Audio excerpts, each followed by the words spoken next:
What's good, everybody? We just saw Harley Quinn, Birds of Prey, and I'm gonna let you know what I thought about it. All right.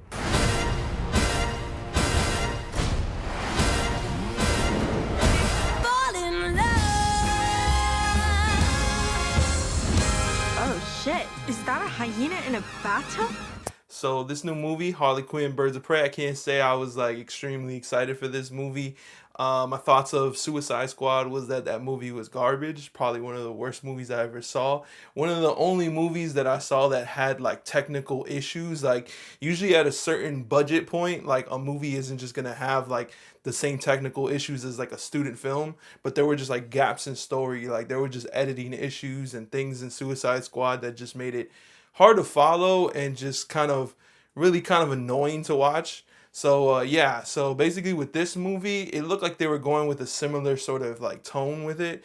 The art design sort of looked very similar, like very grungy, kind of like a circus with clowns in 2020. Like they're not like the traditional old school clowns. These are like really dirty, kind of like disgusting clowns. Like not even disgusting in like a scary way, or not disgusting in like a way that Joker was. This is just disgusting in like a way like y'all got through the 70s and now like it's 2020 and you're still trying to go with that aesthetic.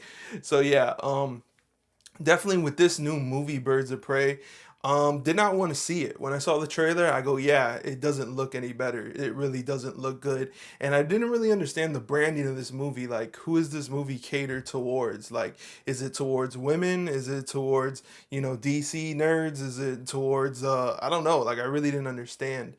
But yeah, I wasn't really excited to watch this movie, and actually kind of just didn't even feel the excitement to even review it or go to watch it just to give my opinion on it. But it's been like a week. It's been out, and yeah, just decided to go check it out and decided to make a review on it. So yeah, this movie I would have to compare it to like Batman and Robin or like Batman and Forever. This was pretty much like Batman and Robin, but without like the things that made Batman and Robin like memorable.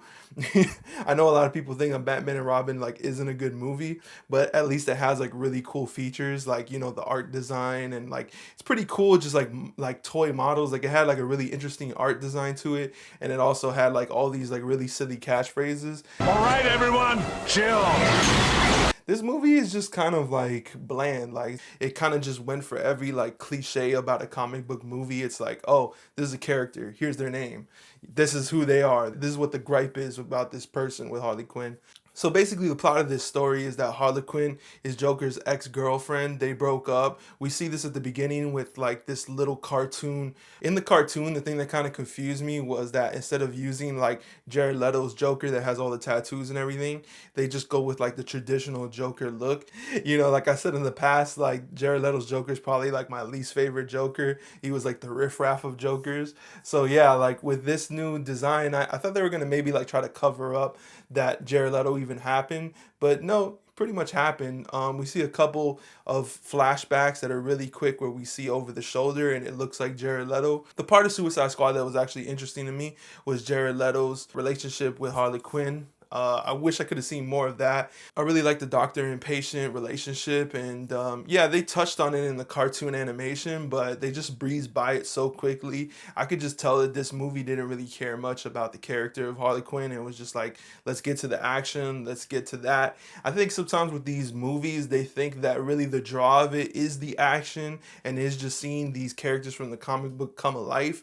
So sometimes they don't really put like so much attention towards building the characters and fleshing them out, whereas like with Joker, that movie, they really just took the entire time to dissect what would create a Joker, what time period, what sort of circumstances would create Joaquin Phoenix's Joker. It sort of led you to it little by little, and we got like a real proper origin story, whereas with this one, you just breeze past through so many things that you can only look at where she is in the present day and try to assume that she got there through her actions.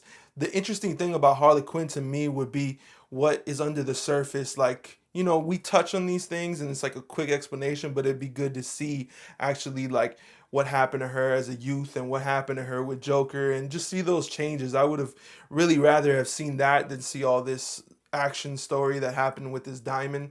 So yeah, to continue with the plot, basically Harlequin loses a diamond and they have to go find it. everything about this movie is very trivial. Even like Harlequin's narration kind of makes it feel as if her story isn't really as important as the Birds of Prey origin story. It's like she's the franchise basically telling us that the Birds of Prey are really the ones we should care about rather than her. It never really feels like she's in any real peril, because when it gets to that point, it sort of cuts away and cuts back. One of the things that was really kind of confusing to me was like really the back and forth between the story. Not as confusing as Little Women, but definitely like pretty confusing and jarring. It made me think that the movie was going to be worse than it was. And when it went back to fill in the gaps, I was like, okay, it's starting to make sense. But I really saw no purpose towards cutting back and forth besides maybe just trying to make the story seem like it was deeper and more thought out. It was unnecessary. I feel like they tried to do the same thing in Suicide Squad, and it just felt jumbled. It was like, this isn't an intelligent way to tell a film. It's just sort of a neurotic, forgetful way. It's sort of as if the writer forgot to put something in there or decided to go back, and instead of going back, they just decided to keep moving forward.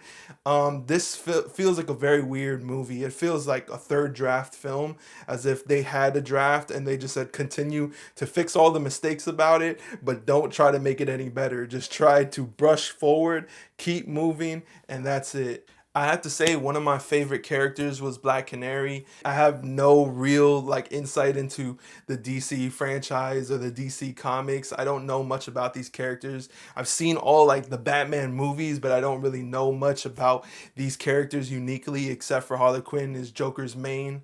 And that's pretty much it. Yeah, I liked Black Canary. I think her name was a little on the nose. She was a black woman that could sing, and yeah, throughout this movie, Ian McGregor's character, who is Black Mask, is pretty much told you from the beginning he's Black Mask. I didn't feel like it was necessary for them to reveal him that way, because it was pretty obvious from all the masks in his crib that he was going to be Black Mask or something. And really, in the end, I didn't feel like it really mattered, because he was just a rich guy. Like, he didn't have any superior power besides being a club owner that owned a lot of property or something. And yeah, I didn't feel like his character was great. I'm not sure how big Black Mask is in the actual like DC universe, but he felt extremely underused in this movie. They basically blew him up with a grenade, and I didn't really feel like it was set up. Really, it was just sort of thrown in there. This is like a Deus Ex Machina. This whole movie had Deus Ex Machina throughout the entire time, and I just kind of got used to it because I didn't really expect more. This movie didn't really make me feel like it was something deep or that it was something I needed to look for little clues. It was pretty straightforward. They were in search for this diamond that was inside of this girl's stomach. So yeah, like, that's pretty much this movie. This movie is very simple. The characters are kind of interesting. I like the chick, the Mary Winstead. She plays this character. She tries to get off some comedy. I thought it was fine. Like, it worked fine. It was very one note. A lot of the characters are pretty much on this one note. We get Rosie Perez's character. She's playing sort of a cliche of a cop. I think the problem for me with these characters is not that they're cliches, but is that they're like knowingly cliches, and instead of like offering you a deeper look into them, they're just sort of told as like, all right, these are cliche characters, and this movie is sort of playing off cliches, but it doesn't really want to dig deeper into that. And yeah, I feel like since it's an origin story about a character who is already a cliche in our history and has been a cliche in Suicide Squad, this was the opportunity to really dig deeper. I usually say in the past that, you know, bad representation is not good for any of us. So it's cool to see, you know, like a multi-ethnic crew of women fighting and being, you know, like kick ass or whatever. But in general, like, I want to get to know them more and I want to feel for them. And if that means focusing on one character for an entire film, that's fine with me. Would have probably, you know, enjoyed just a Black Canary movie. I feel like she sort of stole the show with this. Didn't feel like the narration by Harlequin was very necessary. I think really the purpose of this movie was to explain who Harlequin was. I think it's actually like a word from olden times, and it describes like a woman who's in service of a master or something. So I think the idea of this movie was to repurpose that and make her feel independent, and I guess they kind of succeeded with it, but it didn't feel overtly like powerful. Like I didn't feel it, though I understood that that was what they were going for. In the end, it was really just about this crazy girl that broke up with her ex and lost her sandwich, and yeah, that was pretty much it. Like I could tell it was supposed to be jokey throughout, but nothing really felt super emotional to me. That's my take on it. Yeah, one thing that stood out to me was Rosie Perez's shirt. It really didn't make any sense to me.